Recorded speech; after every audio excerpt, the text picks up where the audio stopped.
All right, let me call this august group to order. City Council meeting here at 7 o'clock on the 27th of May. I will pause for a second so Jimmy can find his seat. And then, before he sits down, I'm going to ask everybody to please rise for an invocation and the pledge of allegiance. Dear Lord, we stand with you this evening after Memorial Day.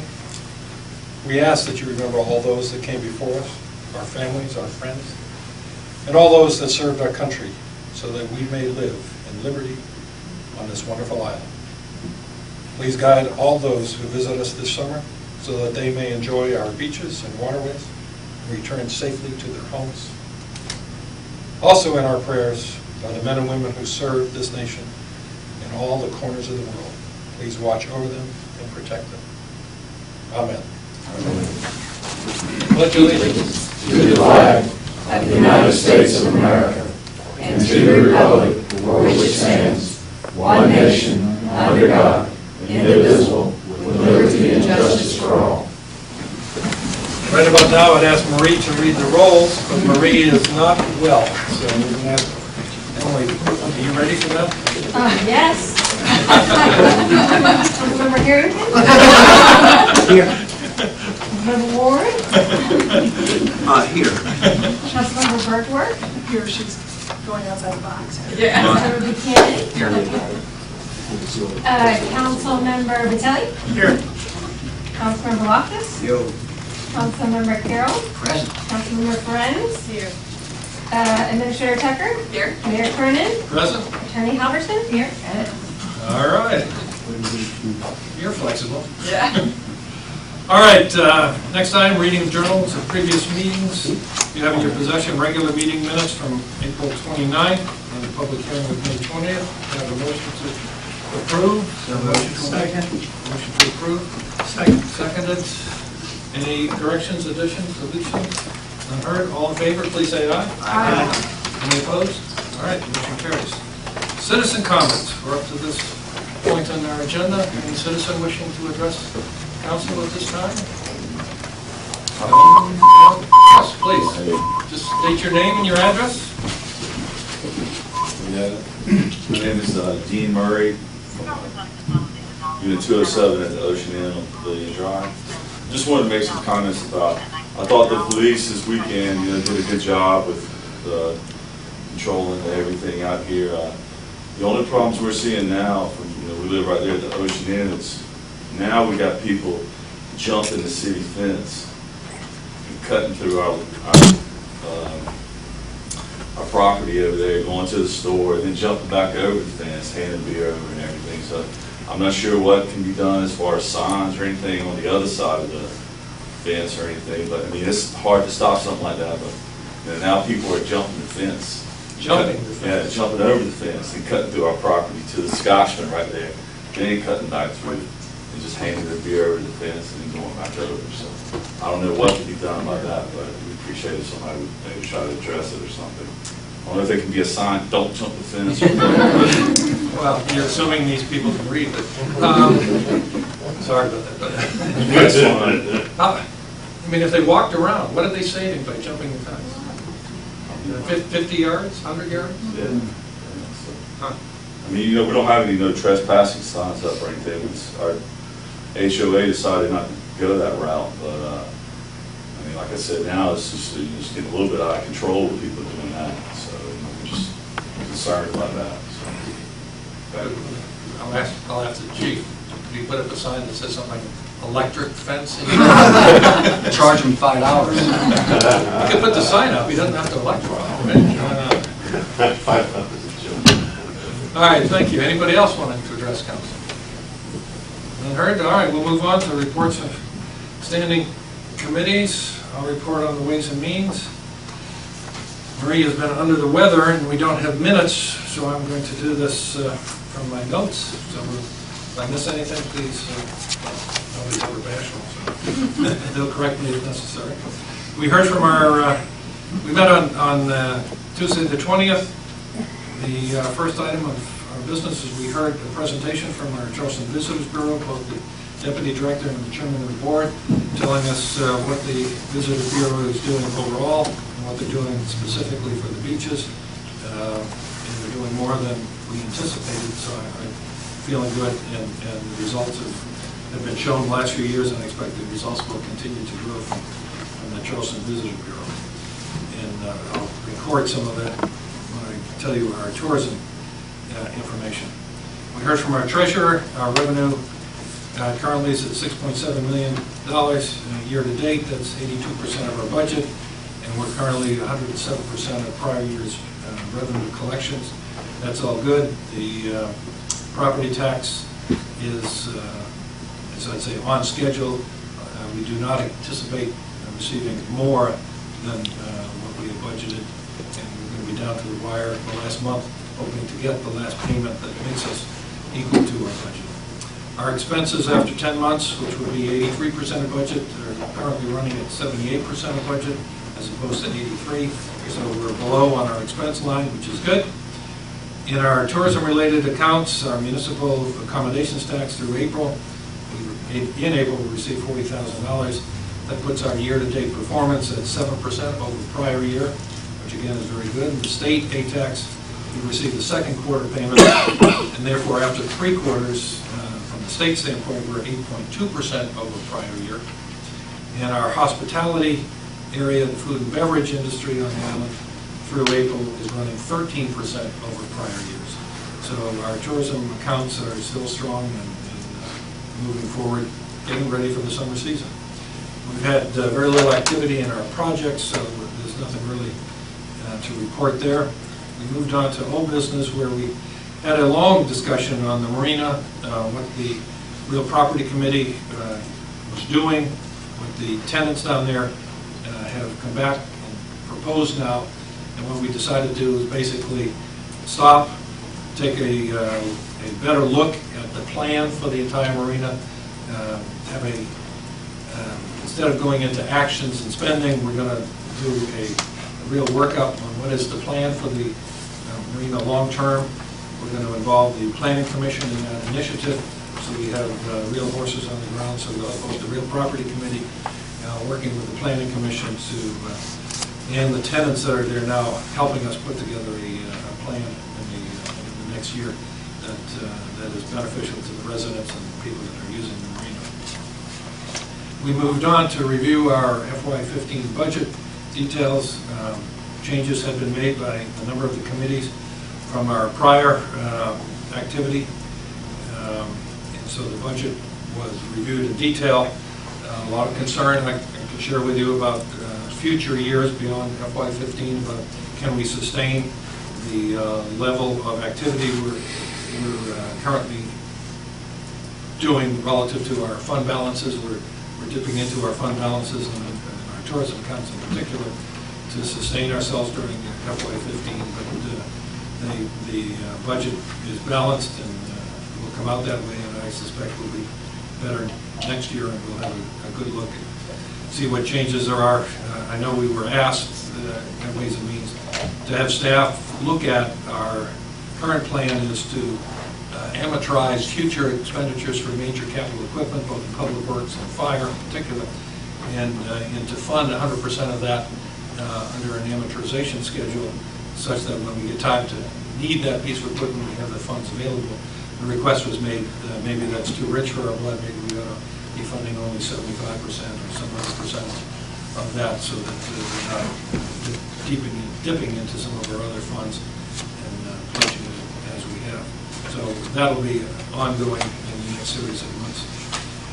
We proceeded on, after much discussion there, we proceeded on to award change order number 3 to Ocean and Coastal Consultants, reducing their contract to $30,300, and to award a contract in the amount of $1,750 to HFFR Waterfront Solutions. So I'll make that as a motion. Second. Do I have a second?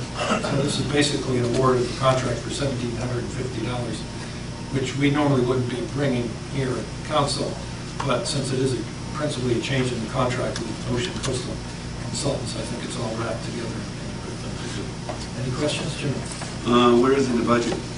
This is part of the portion of the highway war support stock and funds that were budgeted there. So there's plenty of balance. Oh, fund yes. balance. Thank you. Thank you. Any other questions?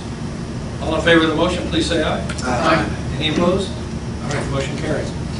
We then moved on to award a sole source contract in the amount of $16,196 plus applicable sales tax to this Camps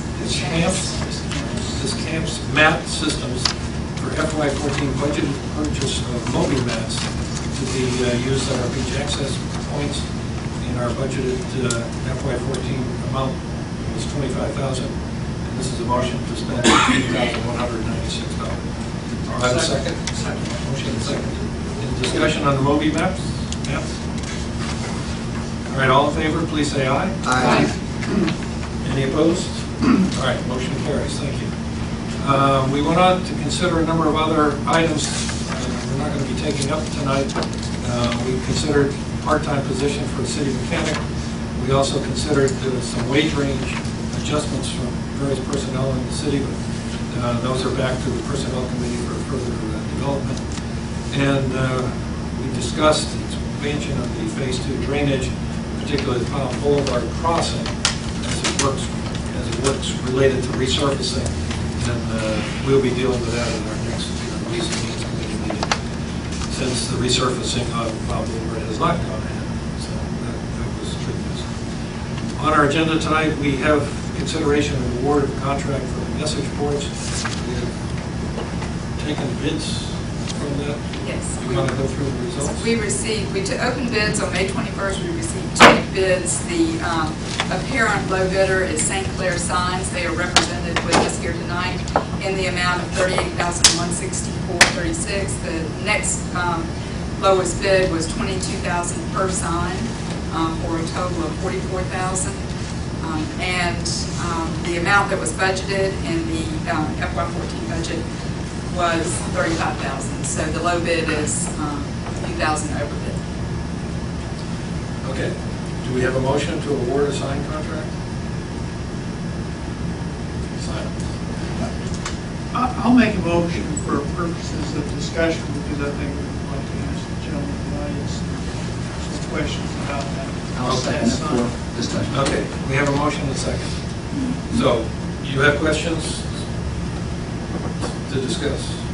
Why don't you come up to the forward microphone again. so they can ask you some questions?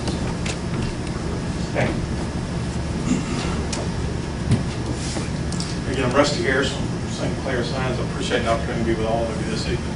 Hopefully I can ask or answer any of the questions you have. Rusty, could you explain in detail the signs? I know the question is how many letters, what's it going to look like? Is it's backlit with LEDs? Can you give us a good general description? It's sort of compared to a computer monitor. In other words, a PC is going to run, that's all going to be in the background. And then you have the LED board that has the capability to change messages. Really, we drove both signs today, so you're going to have about 6 or 7 seconds of readability based on where they are. So your message, whether you can use as many lines, 1 big letter, you can use 4-inch letters, it's sort of like PowerPoint, so you can drag and drop any size letter you want. Over time, what you'll learn is you may need a 6-inch letter if I'm going to see it at 300 feet, right? You're not quite going to have that distance as you come across the bridge based on where the sign is. So I think a little bit of learnability would be, what can I read? Isle of Palm on your sign today, you're about 3/4 of the way across the bridge before you can actually read it, right? So you're going to have to think about that. I may need 6-inch letters on my message board if I want to give the message as they're coming across the bridge. If you were putting something up, an Amber Alert or something like that, you may want larger letters, so the Amber Alert is seen by the public. And I'm assuming most of what you're going to do is communicate messages to the public that are in your best interest. Over on this side, you're going to have a lot more visibility based on the timing of the red light. So you're going to have their undivided attention there as they sit at the red light. You can see it from 2 ways very, very well, going further down the aisle and then, of course, coming across the bridge to the aisle. Not going to have much visibility from coming off the island or leaving from downtown. So the board itself can be controlled in different ways. The newest control is sort of like your bank account. You could log on with a mini. I could do it from my iPhone. If I needed to, or even the police department or the fire department, if they needed a message to get up on the board, it's midnight. You don't have to come downtown to the one PC that's running the board. Whoever has that security access can use that or can send a message from anywhere. The boards have automatic sensing and dimming, right? So we finally put we put the first one up in Charleston at the College Charleston there on Meeting Street. Just got one in downtown Greenville first by the Hyatt downtown. So the towns have sort of stayed away based on the brightness of the boards. Greenville has a rule that follows the bars. So at 2 o'clock in the morning, on the weekend, the board has to dim 85%, because then it doesn't affect the neighbors, it doesn't affect anybody that may be in the neighborhood. Here, your boards are pretty inconspicuous on the locations they are, both of them. Maybe a little bit more vegetation behind the board over here, the one that comes in at the red light. But Breach is really nicely covered with the way they've built up around it. So I think the board itself can be dimmed if you say, hey, I don't want anything on the board between midnight and 6 a.m. And of course, the controls, nobody have to go to the board and turn the board off.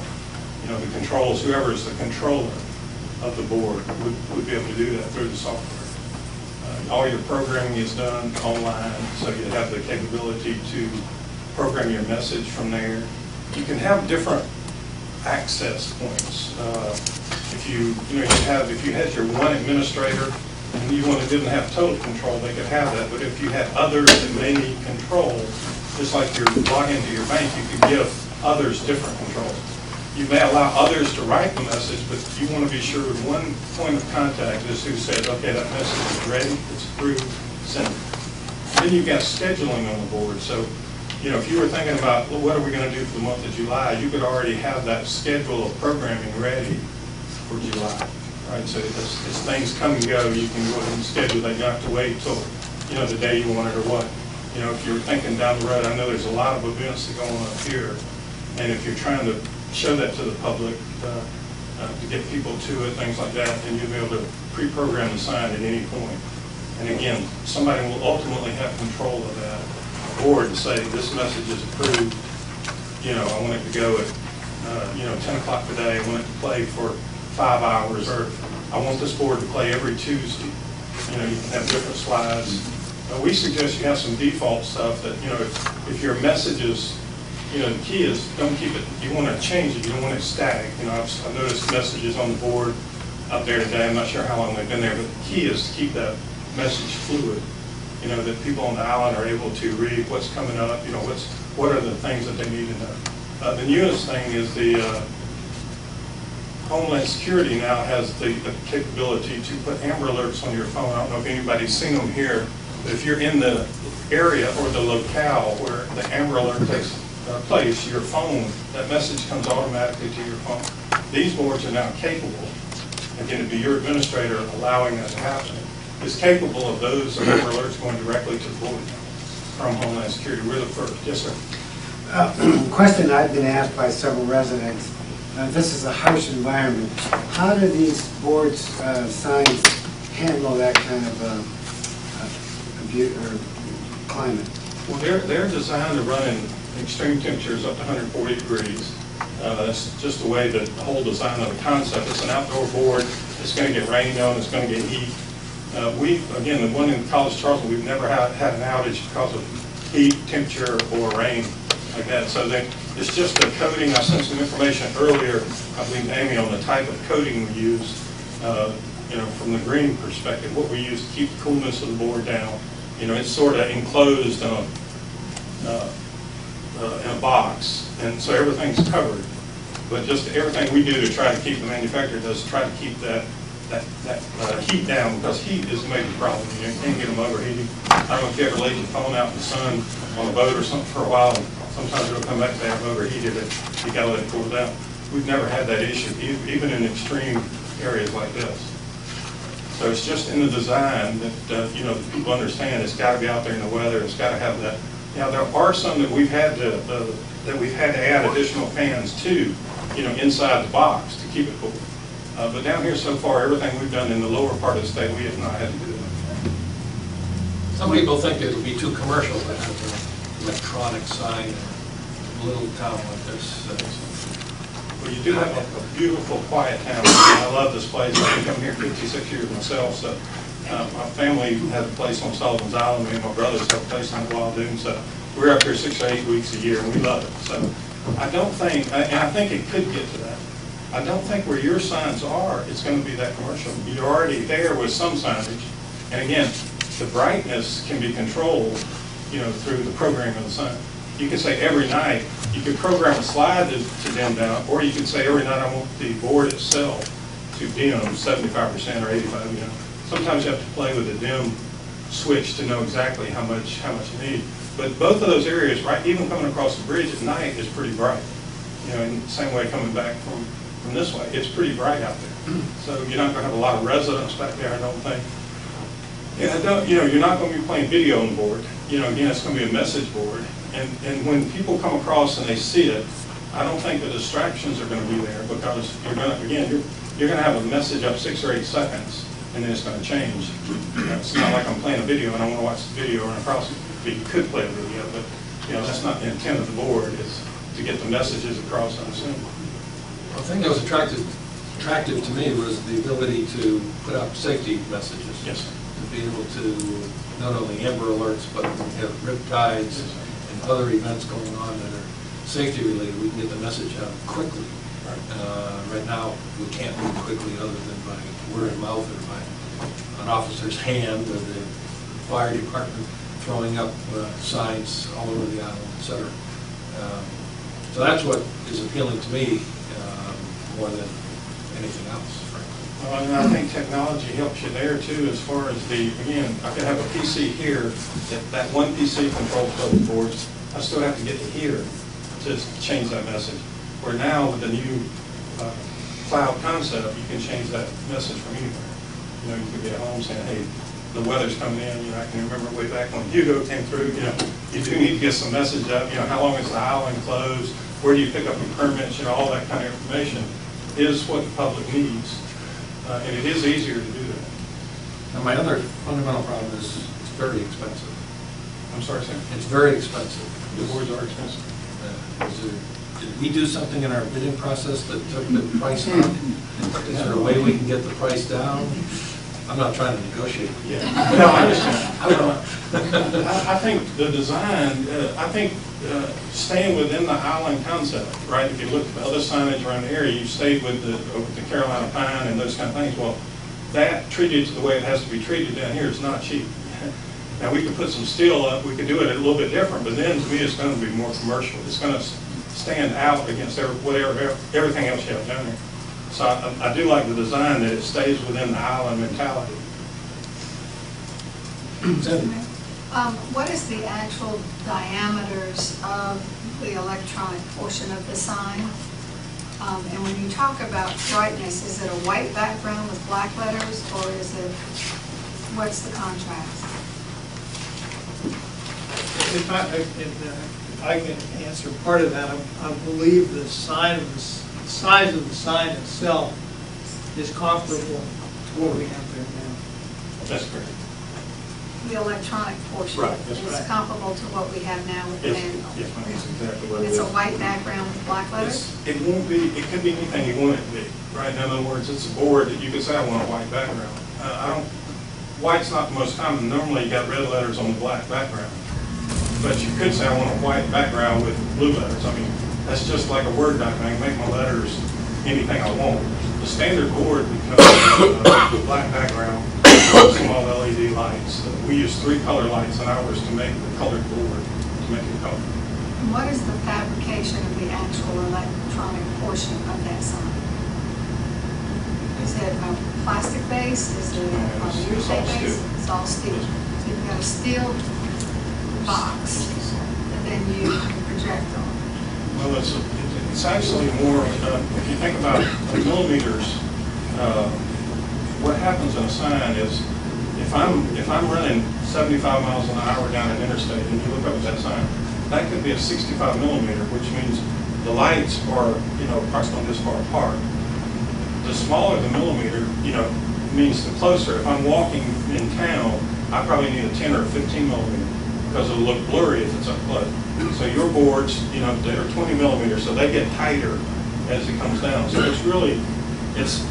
each board is its own set of LED boards with 200 LEDs in it. So the signals come to each of those boards, and that's what makes it look like a TV screen. So they're actual individual LED lights. One more question. I mean, that's quite an investment.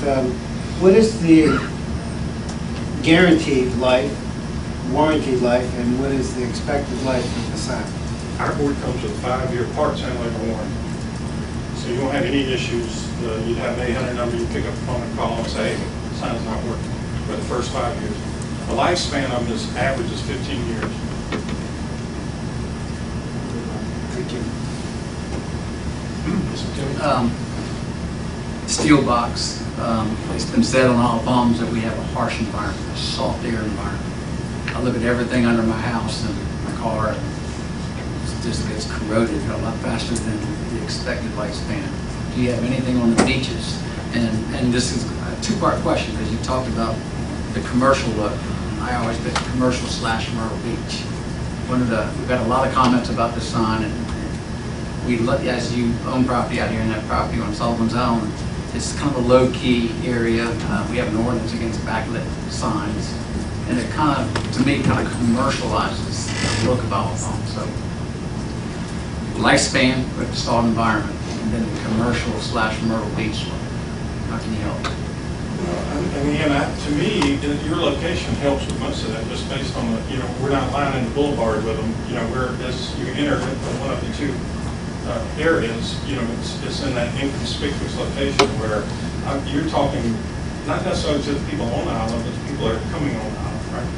And once they're on the island, the board, they're going to be past it. They remember what was there, but they're not going to be.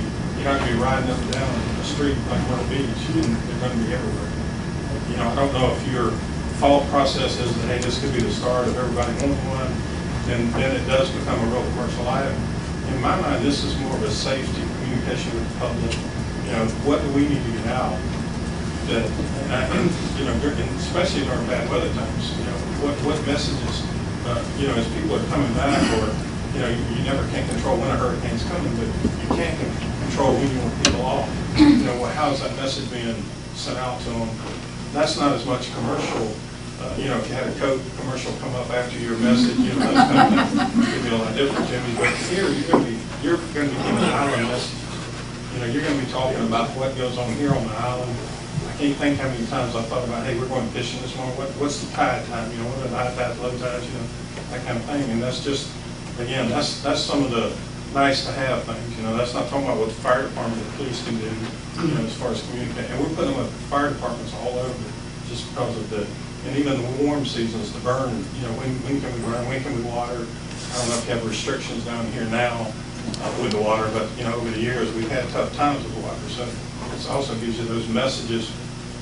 There's the Small Business Administration wrote it's an 8 or 10 page document, and they talk about marketing budgets in 4 or 5 different verticals. I'd be happy to send it to you if you want me to, but it talks about radio, TV, newspaper, print, and a message in it, and what the per view cost of each of those verticals for marketing is.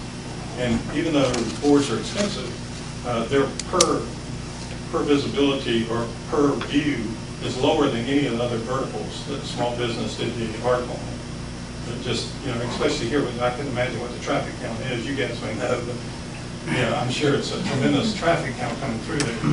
So how often are you going to get that chance to get that person's eyes solely on that board, focused only on you? And that's the commercial part of it. But you're talking about your island. You're giving that message, that safety. Again, Amber Alerts, we all know, those things have been a good thing. They're really important. Those kind of things happen to get that out there, especially with weather. So I think that's the difference between Myrtle Beach. They are using them in a commercial environment, where businesses are advertising to get people in. And I would say you're advertising to get people on your island, and you explain to them the things that you're getting done out here. So that does make it in somewhat a commercial board. Again, I think the message you're trying to give, you're doing it today with the manual part. So somebody's got to go out there, they got to have the font kit, they got to change the sign, and I'm not sure how often that gets done. This just gives you an easier way to communicate with the public. So I don't see it in your bucket as being as commercialized. You're not going to have those type of commercial events on it versus what Myrtle Beach may be doing with theirs. So that differentiates it. And real quick, before we get away from it, the salt environment on the steel box and electronics. I did. I've got some documentation. I'd be happy to send you on that, because they have looked at all that. They're big in the Caribbean right now. We're putting them up everywhere. So they've gone through all the testing. It's a special paint product that they use to paint them, almost like a gator paint, like you use in the back of your pickup trucks, where you spray in your line and out. It's similar to that, but it is considered a green paint process to eliminate the wear and tear on the steel and that kind of. It's coated, almost like a powder coat to it. So we've had no issue whatsoever with any of them, where we have them in this type of environment. One more question. The signal that goes to the box, is it from a tower? Is it from a cable? During a storm, how would that be affected? If we lost the signal? That's a good question. If you could, any of those would work. So here I picked up wireless as I walked in. So the board right there could communicate across your wireless, your secure wireless line.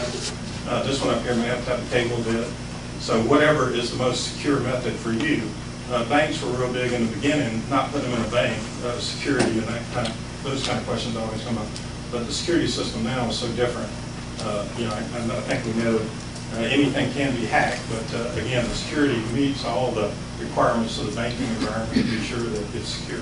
So we could use any type of message. If you lost power or you lost internet, you would lose your ability to communicate with that sign.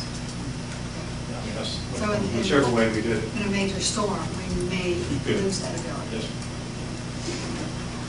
Other questions? Right? I got one, Mr. Chairman. Thanks.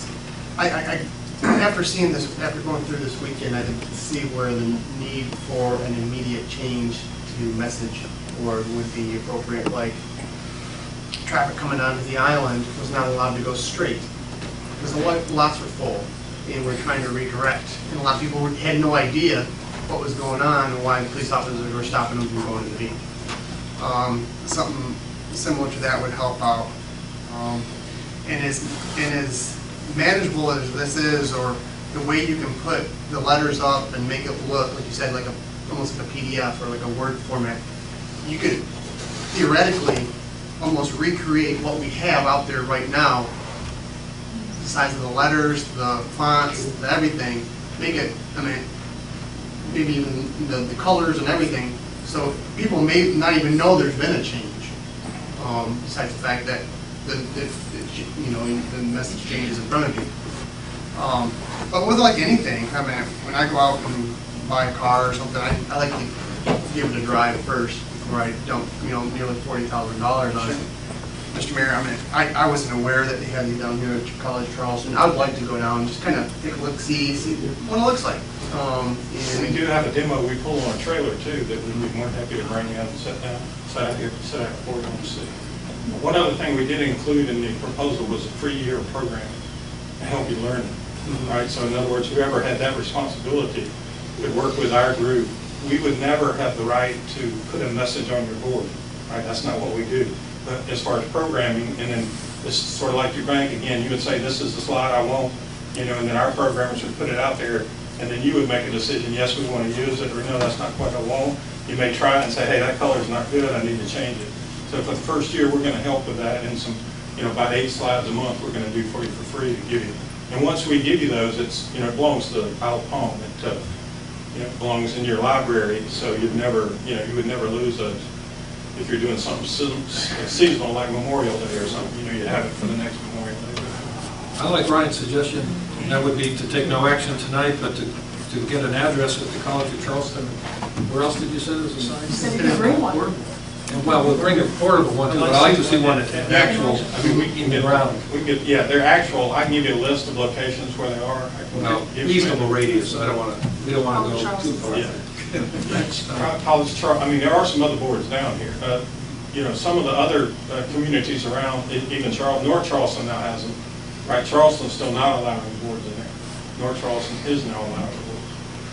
I'm not sure that's a good thing, but. Well, and let me clarify that our code does not allow these. So while the city could do one, it would not be allowed under the zoning. So if the cities is approved, we do have controls in place that we wouldn't have the proliferation. So if you're fortunate enough to sell us one, maybe the only one that you sell them. So to clarify that, I would like to just ask how long the bids were good for, because if we wait to make a decision, it'll be another month before this body meets. We're okay for 90 days. Okay. I think it's called for 60 in the bid, but. Okay, I didn't remember what the number was. I just want to make sure we're safe there. Jimmy Ward. I'm sure the technology has improved and everything, but people have been pressing me and other council members. They want a decision made. An electronic sign is an electronic sign. I know they can be really nice, but I was hoping that we could vote on this matter tonight. We have a motion on the. There's a motion on the floor and a second. I'm going to move that we suspend discussion and defer till next month. But we need. So whoever made the motion, Like to withdraw the motion. Have to withdraw the motion. And I made the second. But before we withdraw it, there was a lot of publicity about this. It was in the paper. We got a lot of letters. I think I had one letter in favor of it, but everything else was kind of, Myrtle Beachy. So But nobody had seen what the heck is being offered. It just knee-jerk reaction. Thinking we're going to be solving codes on it. I mean, you've got a population of 4,000, and maybe you've got a dozen letters. I mean, it's always I'm not going to say this, the complainers make the most noise. And people, my neighbors, it's fine, but they're not going to write a letter saying they're for it. You're right when you're against something, you don't necessarily write when you're for it. Rusty, your portable one, is it, based on this sign here, would it fit in front of it where it wouldn't be too? Not as big as the whole board that you have up there, not just where the electronic part. It's a 4x8 board, so you'd be a little bit bigger than what you would have out there. Your suggestion was put it out there And see how the reaction. Public bites us or doesn't bite us. That would be too big. That's not. But I put it in the parking lot here. Now, here's what we can do, and we talked about this Friday. Unfortunately, I didn't get it ready in time. I didn't get the message till today. So we can take a PowerPoint and we can insert the sign and the message. So if you view the PowerPoint, it would be your sign and your location with the message changing. I don't know if that helps at all, but it gives you more of an idea of what the board would say, and it's a splash that runs that. If you guys are interested, I can do that in probably 2 days. No, I'd rather see the hard sign. Just a question, because you mentioned over and over and over about it could change every 8 seconds. Our sign doesn't change. It basically says city council meeting, whatever, so it doesn't have to change. No, I mean, it doesn't have to change every 8 seconds. But it can change to satisfy Donnie, put up Next week. When we're going to be picking twice a week, when are we going to have, when is recycling, which Wednesday of the month, all that stuff could be done, which we can't get done now. One last question. How does this sign equate to the type of electronic signs that we see on the highway where it says, heavy wind? Same technology. So we have seen these signs, it's just that we haven't seen it in this situation. It's the same as when you see a traffic sign. You mean hung out over the highway that says Same technology. slow vehicles ahead? Yeah. A little bit different because Charleston basketball, is that the one you're talking about? Okay. That's a full color. Where's They call it where we go to basketball games. Yeah. The Johns. Out front. I'd really like to see it, because obviously it has the College of Charleston logo, and there's the coloring or whatever. It's not just a highway sign with the orange says highway. It's a little different. I think you said the highway signs have a bigger spread. Right, but they're a larger millimeter, but you're going to see it from way back versus. So, I'll withdraw my second. no motion on the floor, we will take this up again next month. And you're going to give us the addresses. Yeah, get some addresses, and if you want to bring a demo board down, you can don't know if you have a meeting scheduled in between that time, but we'd be more than happy to bring it down. Well, bring it down and leave it with us. I'd like to have it. Not sure I try to arrive with a $50,000 board set up. We bring it with our truck, so we keep them attached pretty tight. Okay, well, But we don't mind, we can come out for a day or two. We can do- Withdrawal procedurally.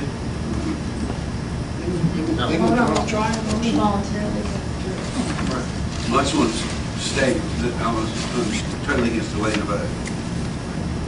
okay. Thank you. Thank you, Rusty. I'm not sure whether we're going to see you next month or not. Obviously, you come down here frequent enough. It's not a burden, is it? 4th of July, I'll be down here all week. Okay. No other items for the Ways and Means. We'll turn to public safety, please.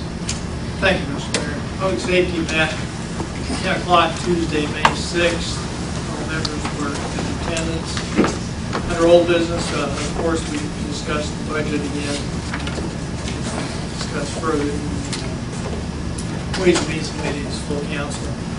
Council member Carol applauded all the city's employees for the time, headaches, and efforts to create those additional tools that we have. We all appreciated the extent to which staff went to give us good information. The status of the traffic counters, we're still waiting on the permit. They will not be ordered until we receive the permit. We discussed the digital sign, we just discussed that. We also, new business, consideration of the 2014 project request for CTC funds. Coming out of the Public Safety Committee, our Phase 2 drainage project was the first priority. The 21st Avenue handicap accessibility as the second priority, as it floods whenever there's a heavy rain, some drainage help there, and to move the bike paths to the third priority. And I would like to, unless we've already had to submit that, put that into a form of a motion. Okay, we have a motion to prioritize the three. Phase 2 is the first one. 21st Avenue. 21st Avenue and handicap parking is the second. And the third is bike path. Okay, a motion, do we have a second? Second. Motion and second. Discussion? Mr. Chairman, I was under the impression at one time that the house at 21st Avenue was applying for easement, or not easement, but they're putting their driveway in there, cut through there. Did they just decide not to do it? They're just going to use what they have on their... Yes, they are. Okay. So that will stay where it is as far as the parking is concerned. All right, any other discussion on this? All in favor, please say aye. Aye. Any opposed? All right, motion carries. Highlights of the departmental reports. Under the fire department, Chief.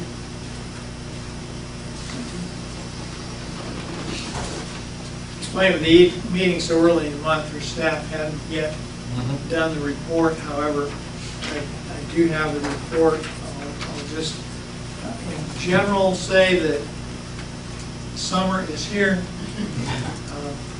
We've had several incidents, lost children. Of course, we had some tragedy on Front Beach. Had some false alarms. A couple of small fires. Motor vehicles.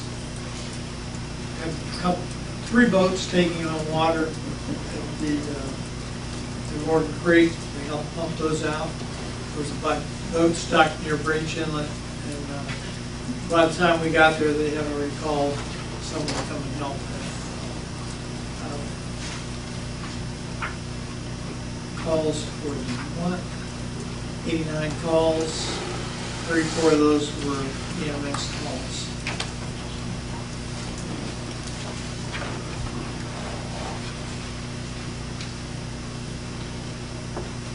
And highlights of the police department reports. Well, I already said the season has begun. That applies to the police department.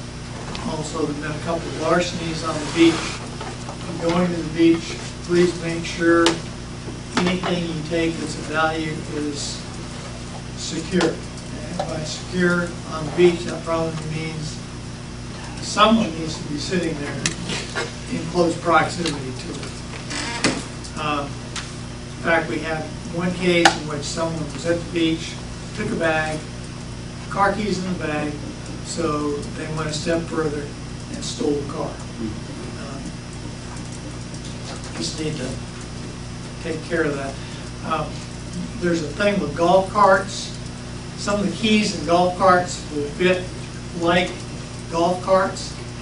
So if you're not sure which golf cart is yours, you may want to put some sort of decal or sign or, a yellow ribbon on it, so you know when I go back from the beach, this is my golf cart, I don't get someone else's and drive it off. They held a meet and greet on the 8th at Cameron Boulevard. They're moving up my way. I think my blocks are probably next. During the month of May, dispatchers responded to 5,524 calls. Of those, 4,327 for the police department. There were 403 traffic stops and 115 of those received tickets. Of the 28 arrests in May, the majority were for alcohol and/or narcotics. As far as livability, the officers wrote 19 warnings for noise violations and 2 citations. On a positive note, Administrator Tucker announced that she received yesterday that the Isle of Palms, this will be May 5th, that the Isle of Palms have been named one of 40 safe cities in South Carolina. We talked about the widening on the other side of the connector. It sounded as though the county wouldn't put up exactly the sign we wanted, but they did put up a sign that is, to me, confusing. But it kind of lets you know that if you're in this lane, you can keep going straight. And they were supposed to have the timing of the light at Rifle Range Road corrected or adjusted by May 21st, which was the grand opening date. And they did that. One of the other things we talked about is Councilmember Carroll stated that he had 2 houses rented a couple of weekends ago that kind of had a feeling there could be a potential problem, so he called the police station, asked them to do just a few special patrol requests in the area, which seemed to have worked very well. A suggestion was made that perhaps other realty companies may want to use this sort of service. That week was Safe Boating Week, and we read proclamation into the minutes. Our next meeting date will be Monday, June 2nd at 10 o'clock at the City Hall Conference Room. And we're also talking with the other committees about the possibility of having all the committee meetings during the course of 1 or 2 days. That's all I have, unless there are any questions. Okay, I have 2 questions, or more statements than anything. You mentioned golf carts, which triggered something. I'm looking at the chief here. State law changed 2 years ago. And dealing with golf carts, and one of the elements dealing with golf carts was that they have to be registered by 2014. Even if they had been registered previously, they have to be re-registered no later than, I think it's September, might be October of 2014.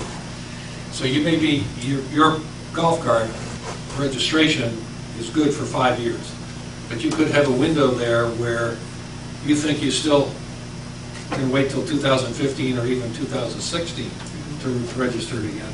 Not so. State law changed, said you must re-register your golf cart by 2014. So I went over to the DMV, said I want to re-register my golf cart under state law. Yes, you're right. They gave me the blank stare, but they were very responsive. The site manager over there came and worked with me. I gave her the state reference. She went to the district, who went to Columbia, and she finally, they called me back 2 days later and said, darn, if I'm not right. You know, and I I said, you know, you'll likely get 600 people from the island going to come over here and try and re-register their cars. She said, well, tell me when they're coming. As soon as we put our sign up. I haven't been back, but that is something I think as a service to the community. Sometime in the next series of months, we need to let people know that while they think they're properly registered, the state is not going to consider that after sometime next year. So when you're over there for whatever the reason, re-register your golf trail. So the other thing I want to make note of in the public safety arena, since we just had a disaster preparedness, I want to thank all our staff. While it's at the public safety building, fire, police, public works, general government, rec, everybody was involved in putting on, frankly, one of the better, it could have been the weather that drove people out. We had fine attendance. I thought I would like to see a few thousand more, frankly. But we had people there that hadn't been to our disaster preparedness for 5 or 6 years. And hopefully they learned a lot. Didn't just happen to meet everybody on council that was there. They met with the people from the state, the county, our staffs, and how to, as well as other vendors, as to how they can prepare themselves in today's world. So I think it was well done. I want to thank you for all, looking at you guys out here, for all the time the work goes into it. I really wish more citizens showed up, but I was pleased this year was far better attended than in the past. I'm not trying to say that we should do it again next year. I think it's Sullivan's Island's turn, but you know, we'll see where it takes us. So anyhow. I'd like to add that Charleston County has been approved to hire 15 additional EMS people. And considering the concentration of people that we have on the island, probably one of the, if you look at the 7 miles of the island, we have per capita the largest Charleston County population in one spot than anywhere else in the county. And I really think it's, with this change here, we need to lobby very hard to have additional coverage. We already have, I know we're getting weekend coverage, but since they're adding this staff, I think it's very appropriate that we lobby very hard in the county to have additional coverage on the EMS. I'm pleased, as you said, that we have coverage on the weekends, but there's no reason why we can't ask for more coverage. We had, I'm looking at it, we had a motorcycled EMS supervisor. Best way to get around. I mean, he was sitting there in full gear waiting to be called. I mean, yeah. I mean, I didn't even know we had such a person. We got bicycles. Well, good. So we'll make a note, and we'll see the county about how best to utilize their resources. Jimmy had a question. Mr. Mayor, back to your very responsive DMV. When I called the police department for those rental houses, they will do that for anyone out there on the island. They are a great department as for trying. If you give them a heads up, they will go by and do it. Not just for Jimmy Carroll. Yeah. Well, I mean, let's blow. Now, my kids are a different story. I mean, let's blow. I mean, I'll blow smoke at the police department. If you're going to be away from your home, it doesn't have to be that it's a rental home. If you're going to be away, call. They'll have a drive-by. They'll check on your property periodically. Make sure that your kids haven't broken into have a party. Having that police car drive-by is a very good, strong deterrent. And then, again, they did a great job. All right. Thank you. Any other questions for public safety? All right, let's move on to Public Works, please. Thank you, Mr. Mayor. Public Works Committee met 5:30 p.m. Wednesday, May 7th, 2014. All committee members were in attendance. Meetings called to order, and all public press were notified of the meeting in accordance with the Freedom of Information Act.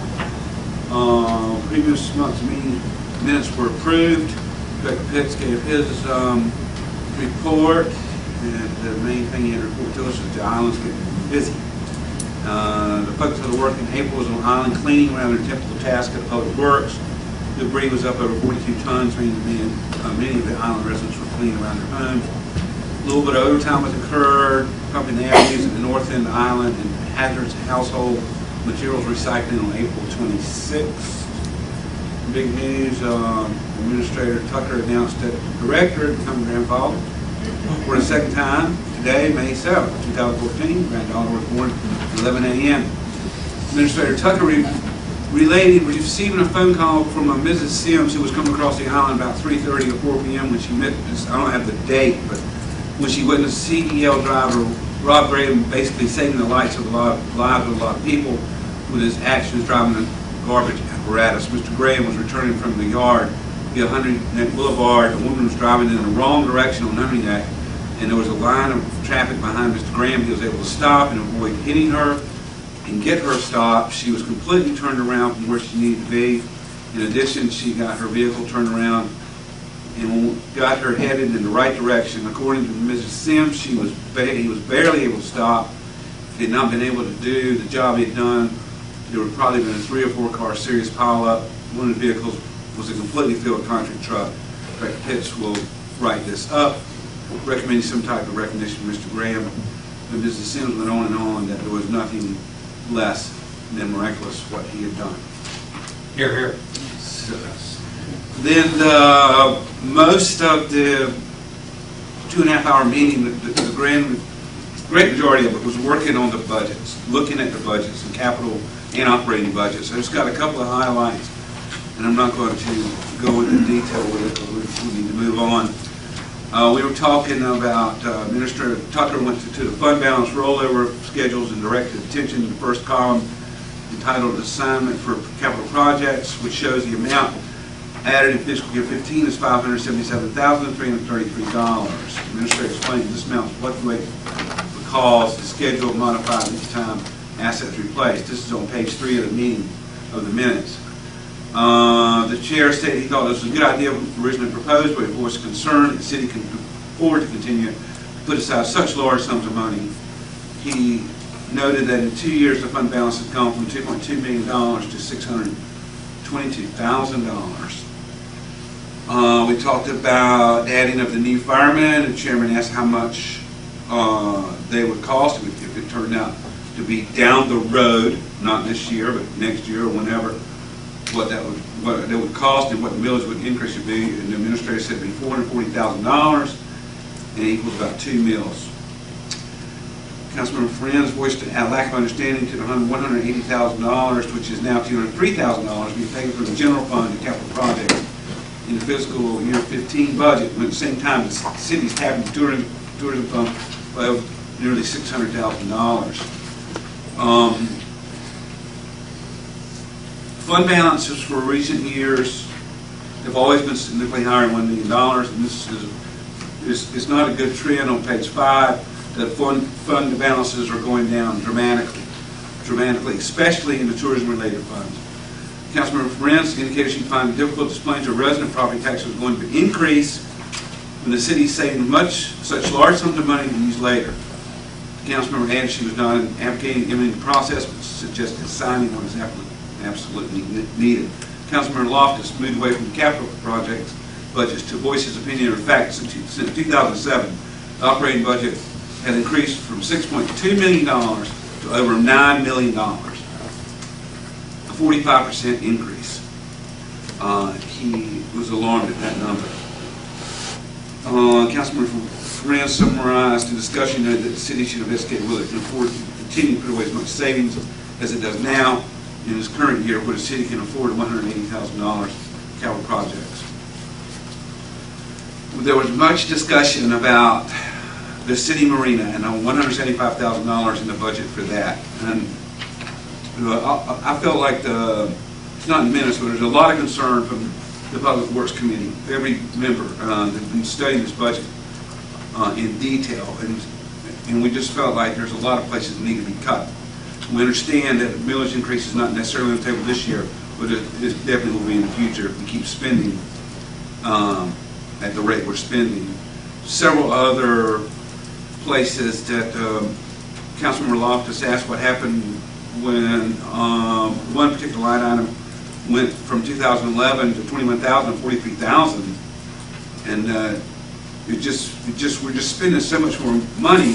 Chairman Ward noted that transfers into balance the general budget have doubled, a 100% increase in 2 years.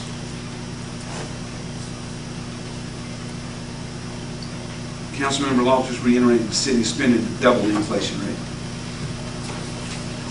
There seems to be feeling there may be some anxiety next year, but the committee agreed that there's a lot of anxiety within the Public Works Committee this year with this budget.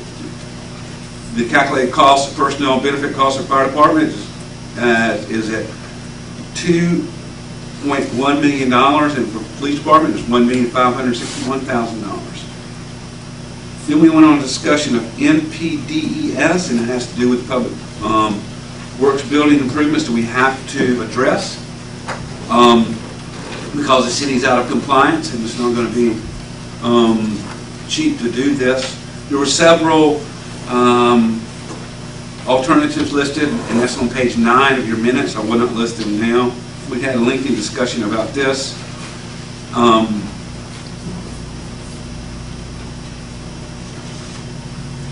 Then we talked about the timing of the Palm Boulevard drainage crossing, which we talked about in Ways and Means last week. That's on page 13.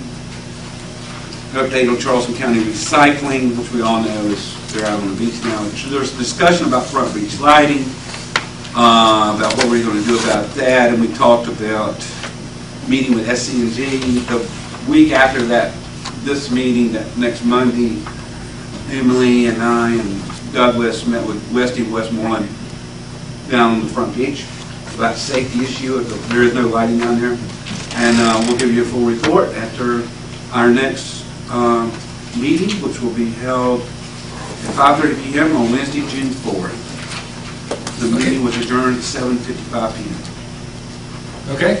I have one comment again. The blue bins apparently have worked very well. Do we have a report of more than just people feeling good about it? I think it was a resounding success. In fact, so much so that we're going to have to get additional containers for what is collected. We had to get additional blue bins out there by Saturday because they were filling up with recycled materials. We report that it's mostly clean recycled materials, so you know it just makes you very proud. People are very attuned to recycling and the need to separate and everything, and you know, it was a huge success. Mr. Shupp is going to need to get more containers to be able to hold the volume of materials. One was shipped last week, and the second one will be shipped next week. We emptied a container today, and I made a run. As you were right behind me when I was finishing up, and it's about 90% full in one day. So they're using those blue bins, and it's clean. It's not. Today was very clean. Can I assume then that the yellow bins have less? No, they're not less. We had two full containers. One was a 9.5 yard container today, and then I used a second 7 yard container, and it was over half full from just yesterday. So we're For garbage. collecting that much more material. It just got more people coming, that's the thing. You're not, Well, we got good press. Apparently it was on the TV tonight about yeah. what we're doing. But both containers for recycle were very clean, very little trash in them. Wow, that's, Yes. how often do you start a program and get a report like that on the first weekend? Resounding success. It was all over social media, Yes. and then Twitter feeds, and people were retweeting, and it was really good. It turned out really well. Yeah. Well, let's keep it rolling. Okay. Any other questions for Public Works? All right, let's move on to personnel, recreation, excuse me. Thank you, Mr. Mayor. Recreation Committee met on May 5th, 5 p.m. Councilman Harrington and myself were present. We had a quorum. The previous minutes were approved. There were no public comments. Under the departmental report, Director Page reported that all adult sports will be ending by June 3rd, which includes softball, basketball, soccer, and the highly competitive ping pong league. The Fast Start Baseball for 3- and 4-year-olds ended in April. Baseball for all other age groups will continue through May. Registration for boys lacrosse has begun. Recreation staff organized schools out programs between April 14th and 18th and were highly successful. The Isle Palms Beach Run is scheduled for Saturday, July 19th, and the Half Rubber Tournament is scheduled for Saturday, August 16th and 17th if necessary. We've had children's ballet. 15 people attended the DNR boat registration or education course on April the 12th. BOSU, that's the half rubber thing where you exercise on and off, is continuing both at the I had to look it up. Is continuing both the recreation and for staff at the public safety building with a great turnout. We've had about 30 participants. Our teenager group met on April the 12th with 39 seniors, many of whom stayed afterwards to help stuff Easter eggs. Their last meeting for this year was on May the 7th and will resume after the summer. The last middle school dance is scheduled for Friday to May 30th. That's, again, something exciting to go to. Our tennis classes are going very well, and our writing from memory classes had their readings for family and friends on April the 11th. We had 20 children attend the Excellent, I have to really think about that one, decorating class on April 11th, and our annual Easter egg hunt under Plan B had about 600 children attend. Again, our recreation staff did a great job with this. I said that last month. I'm going to say it again this month. You know, having to deal with the weather is a hard thing, and they did a perfect job. The annual yard sale had a great turnout in April with a lot of reshuffling of stuff from one family to the next family. Our first annual Music in the Park with the group Sweet Potato Pie drew about 100 residents. This was a cool little music venue in a very relaxed outdoor setting. Coming soon is our annual Piccolo Spoleto Sand Sculpting Contest on June the 7th. We're always amazed by what people come up with in their designs with sand. All sessions of Camp Summershine are full, and our staff is hiring 2 new camp counselors. The city wellness program for employees held its friendly games of volleyball and cornhole with about 20 participants. And like our tiny tot T-ball, everybody is a winner. Staff is back in full swing, including new moms, Carrie and Holly. Our recreation department covers everything from tiny tots to seniors and everything in between, including the famous white lines down Palm Boulevard. Budget-wise, we've had a lot of discussion. The rec department has sharpened its pencil on cost. Outside costs that are beyond the city's control, we had about a 2% increase. But the things that we had an increase that we could control is $2,700 towards the relining of the gym floor, which really had to be done or needs to be done.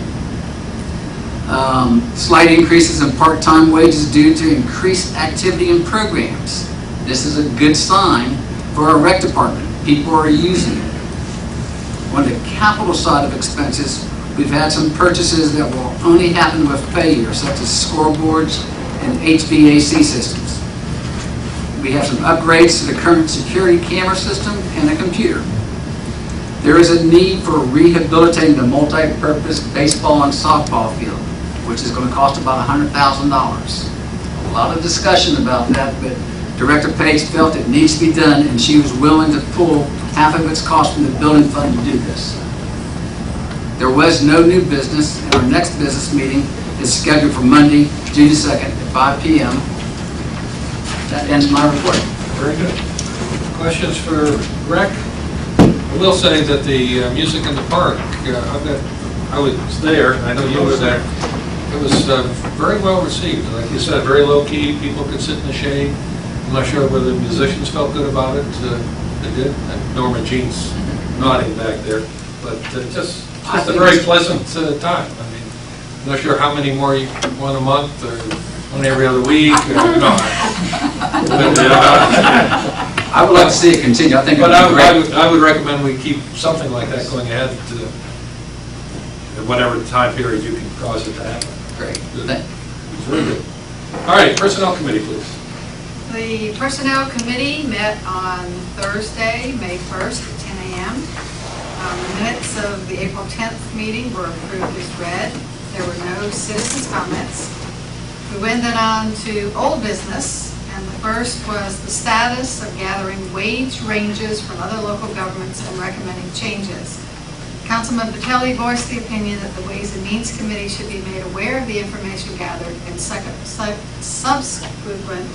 recommendations. Councilman Harrington agreed. The chair agreed to present the assignment, the data that was gathered, and the subsequent recommendations. But the committee was not prepared to make specific recommendations at the meeting. And as you've heard, it came to Ways and Means, and it will come back to committee for some more information.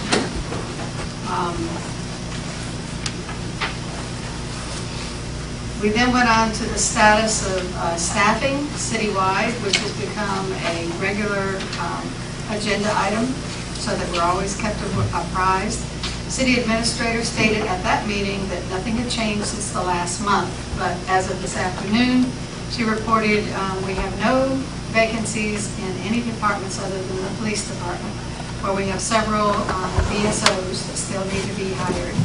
A couple of sergeants and one captain position will soon be vacated. But we're actively seeking those replacements. We had the discussion of the consideration of a citywide mechanic versus contracted serviceman.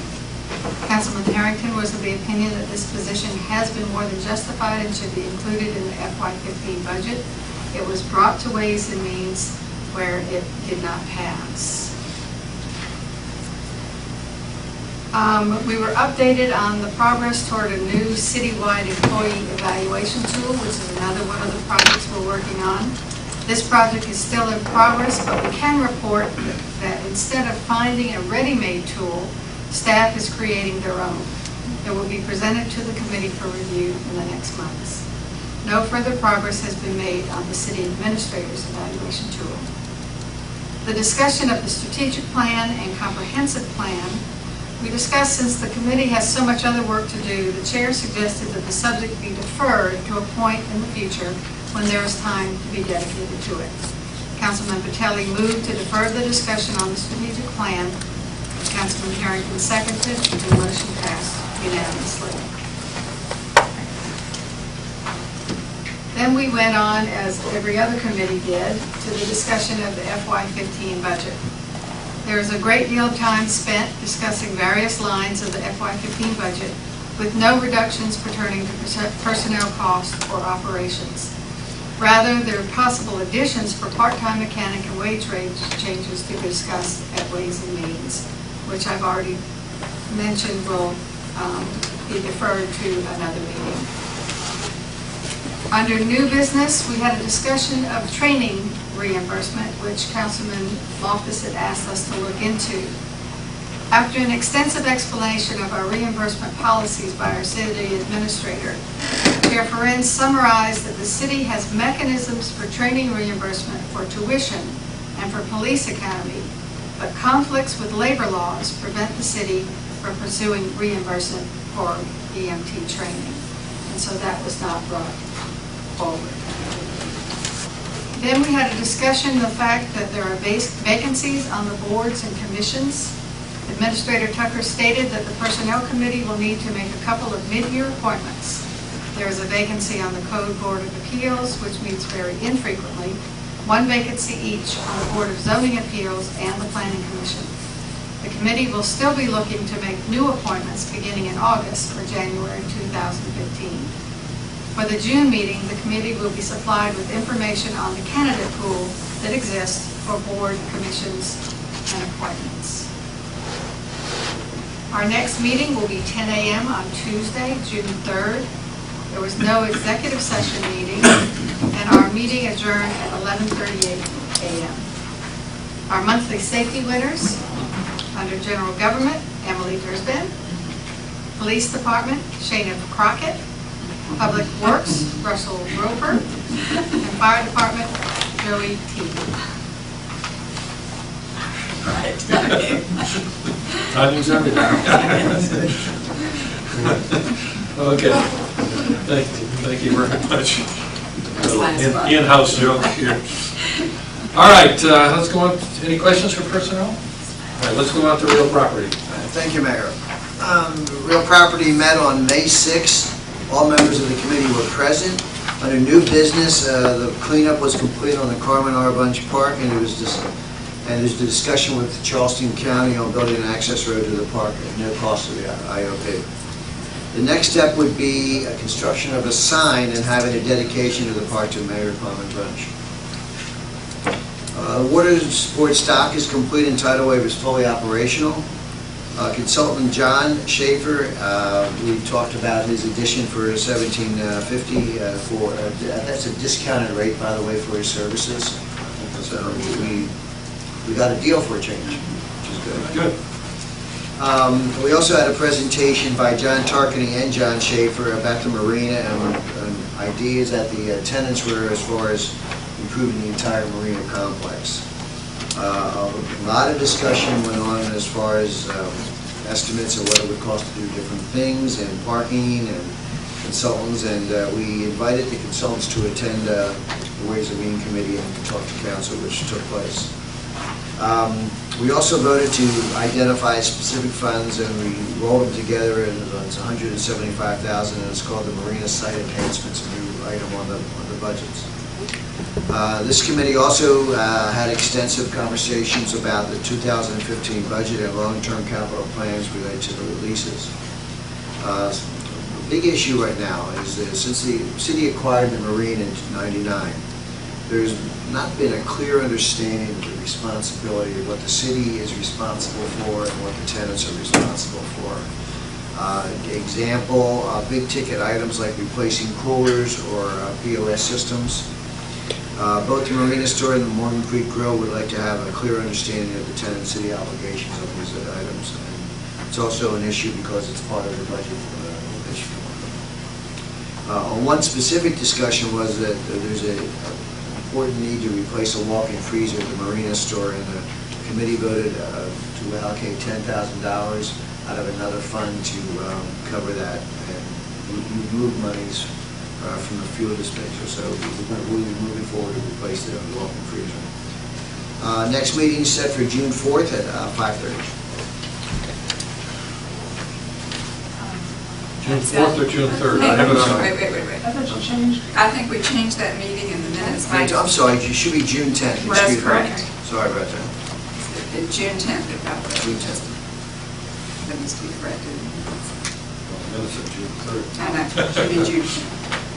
Okay. Very good. I have Please. a question. There was a lot to read in terms of your meeting, and for sure. And did I not hear that one of the tenants is going to bring some samples of what should be in a lease agreement? Their point of view? That was discussed, and since it hasn't come place, that's where they're putting information in the back of the committee. It's going to be an ongoing discussion every month. Okay. You have in your possession reports from standing committees, accommodations tax advisory, the planning commission minutes. Any questions for them? You probably already go to them anyhow. All right, I'm going to turn my page. Bill's already in your possession. Second reading. You have on the agenda second reading of ordinance 2014-03, an ordinance to raise revenue and adopt the budget for the city of Alpena for the fiscal year 2014 and ending June 30th, 2015. It is staff's recommendation that we defer this until June because we have some additions, corrections, deletions, etc. to make to the budget. We want the budget to be as straight up as we can make it when we pass it. So that's the recommendation of staff. We have like the generator, street counters are going to be moved, and other factors are fluid. So am I stating it correctly? You're stating it correctly. There were items that were sent back to committees for discussion, that there may be recommendations out of some of the committees that might influence the budget. So our recommendation is that it go through the committee process another time, come back to Ways and Means, we should have a more complete version, a different color from the Marigold version, for consideration at Ways and Means and for second reading. Should not affect any of the, it will not affect any of the advertising requirements of the millage or anything. And that's one reason why we're doing this, we don't have to advertise again. Right. I haven't made changes between second reading and any changes we make between now and June. Okay, any other questions on that? Jimmy? On the budget, we've talked about it in different departments all the way through tonight, such, talking about the capital purchases of fire trucks, public works trucks, the longevity of lifespans, and, I think we went the right direction, creating a sinking fund to try to save on the interest. But, I spent a lot of time on Google and all my searches on trucks and how long they last, and it'd be nice if we could extend these lifespans 1 or 2 or 3 years, and the amount of money we would save would be enough to keep, I know we call it a balanced budget, but we're kind of shuffling money around, and we'd really make some drastic savings. And the same thing with the marina and the purchases on the lease. Talking about the leases and who's responsible for what. $10,000 for a walk-in freezer is a chunk of money. And, when, going back to my comments before about a triple net lease, who's responsible? To me, in a triple net lease, the tenant is responsible. So again, that's money that the city could be saving. So I know we're deferring it 30 days, but it's nice to be able to talk about it in advance, and we don't get opportunities as a council to speak together too often. Well, the committee is dissecting the leases and has all the details, and I'm assuming they'll go through with the tenants, who's responsible for what. But it obviously hasn't been clear in the past, and hopefully it'll be clear shortly. It may be much clearer now for the committee. I don't know, I can't speak for them. And we're all on the same page. We're trying to save the city money and keep us in the budget. But to the sinking fund, the fact that we have the fund there, we haven't spent the money. It's just anticipation of a cost to be incurred when we get there. I don't have a reason to know whether a fire truck is going to last 15 years. We could always say, well, let's make it 16 years, but it could be 14 is the right number, not just always extending it out. So the people we trust to put the best data together, we work with that. We haven't spent any money. No, I realize. The money is sitting there, so.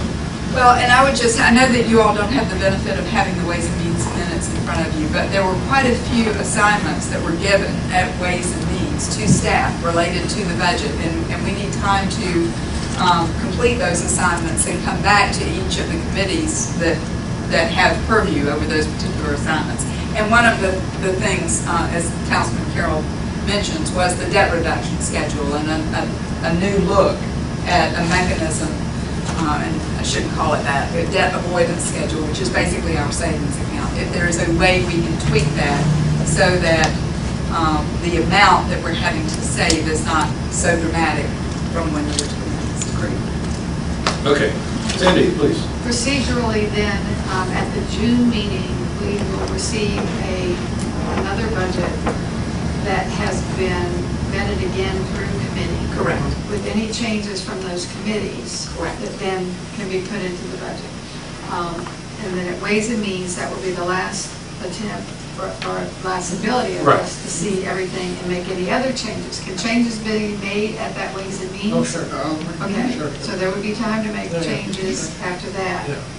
And when we get to this time next month, we will make a motion to amend the prior first reading to include the blue, green, yellow, whatever version we come up with, which would include all those changes. The ratification then takes place That night. that night. So you do both at the same time. You approve it and you ratify it. Right. What if it's not approved? Then you would be required to have a special meeting. We have to have one before the 1st of July. I just It want has to to get be done by procedurally June 30th. what happens. That has never happened, by the way, at least in recent That may years. In recent years, in recent last 15 years. I'm going to move on to first reading by title only, ordinance 2014-4, ordinance amending Title 7, Chapter 1, Business Licenses, Article A, General Provisions, Section 7-1-22, classifications and rates of the City of Alabama's Code of Ordinances to increase the business license fee for non-residents from 150% to 200% of the rates for the applicable class. So I'll make that as a motion by title only. Second. Second. Motion seconded. All in favor, please say aye. Aye. Any opposed? Motion carries. Thank you. Consider this next one also. Under miscellaneous, we have on here the consideration of alternatives for council and committee meetings, times, and dates.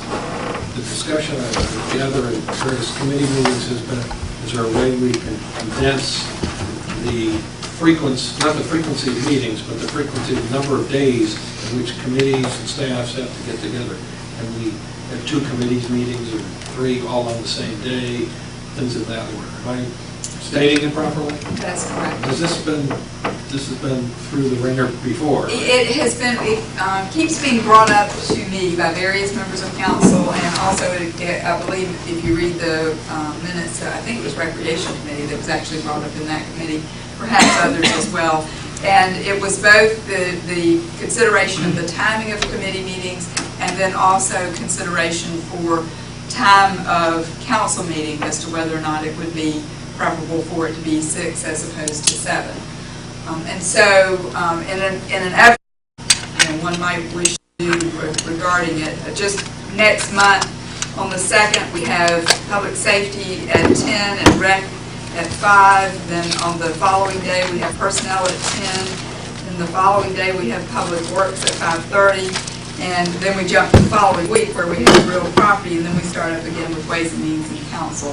So I think that the thoughts were that if we could get more specific, we wouldn't be individually scheduling them every month. Everyone would know. It's always on the first Tuesday of every month, we have back-to-back committee meetings. And then the third Tuesday of every month, we have Ways and Means, and the fourth Tuesday, we have City Council. So if there's any desire to make a change like that, then that was the goal of putting it on the agenda. Is there any, what's the general consensus? Is there any limitations? Does anybody have heartburn on timing? I mean, they don't want to meet at 8 o'clock in the morning, but 9 o'clock would be fine, or you can't meet before 5? Is there any general concern? Sandy? My question is to staff. What is your preference? Well, I can tell you that just globally, staff would say that we prefer earlier meetings. And the reason for that is we find, and it's been my experience over more than 30 years of doing this, that if there are community concerns, people make arrangements to be there, whatever the time might be, and people really value their time home with their families. There's so many families that have 2 working parents now that by the time they get home from work, they're not inclined to want to go back out.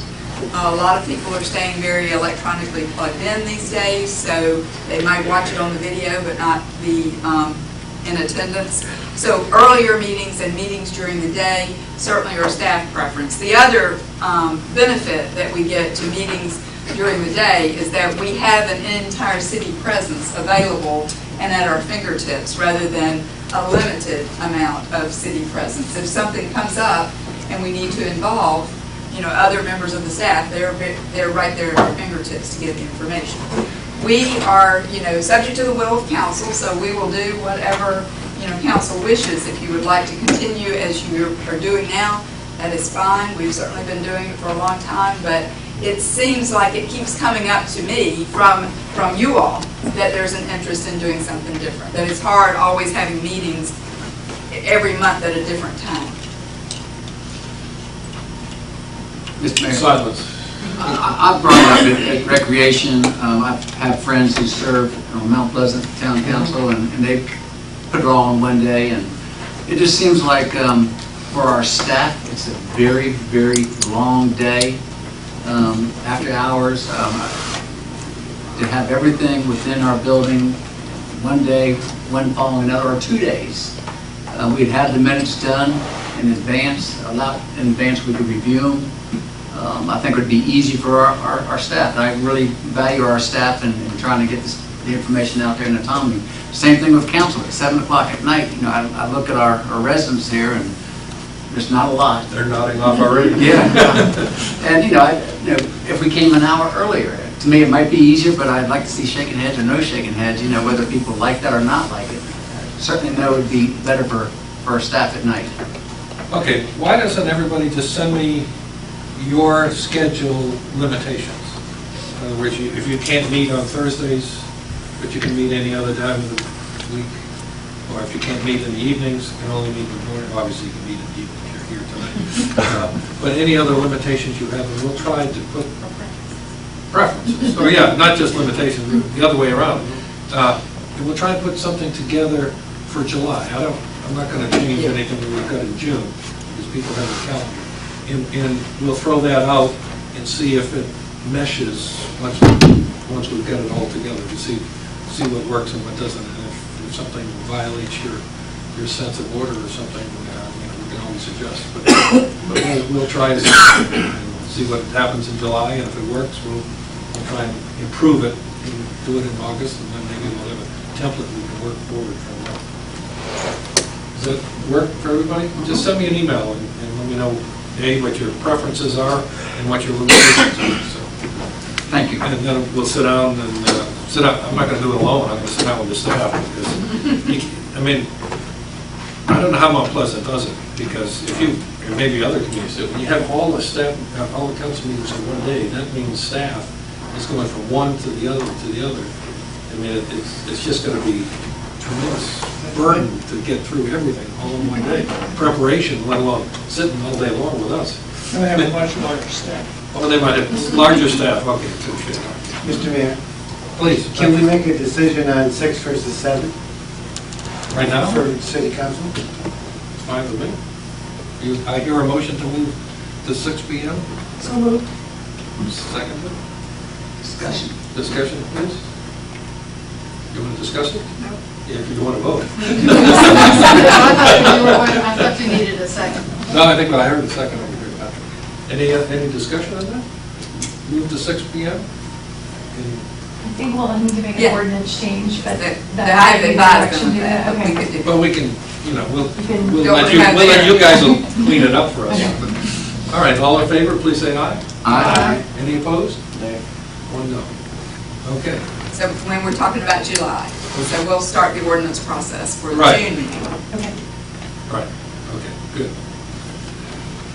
Okay, no other business. Our next meeting is 7 p.m.